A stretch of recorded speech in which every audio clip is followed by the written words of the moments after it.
Si lorsque l'on était enfant, on a ressenti des sentiments comme je ne suis pas assez important, on n'a pas eu l'impression qu'on était valorisé, on a l'impression qu'on agaçait, que notre présence n'était pas remarquée.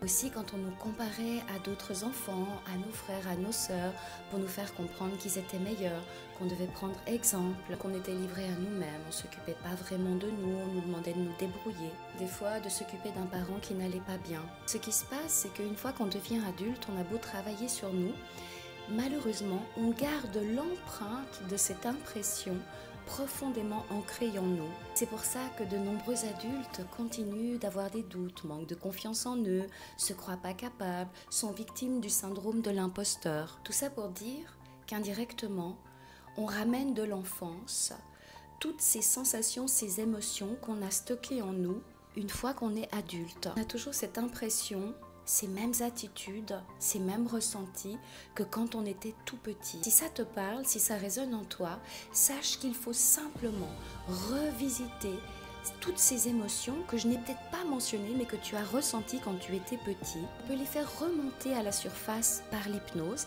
et aussi des dialogues, du coaching. Et c'est comme ça qu'en nous, il y a une conscience enfin qui monte et qui dit stop. Le fait de pouvoir revisiter sous hypnose toutes ces émotions enfouies, de les comprendre, de les nommer, d'arrêter de se dissocier d'elles, cela permet réellement, consciemment, de faire quelque chose de mieux, de dire stop, ça suffit, je ne vais pas continuer de ramener tout ce bagage émotionnel que j'ai ressenti quand j'étais toute petite. Et là, notre vie change tout doucement, chaque jour, il se passe quelque chose où on dit non, là, je ne vais plus penser ça de moi. Non, je ne vais plus être mal à l'aise dans telle ou telle situation. N'hésite pas à me contacter si ce que tu viens d'entendre résonne en toi. C'est un immense bonheur si je peux t'aider, t'accompagner à te libérer de ces schémas destructeurs.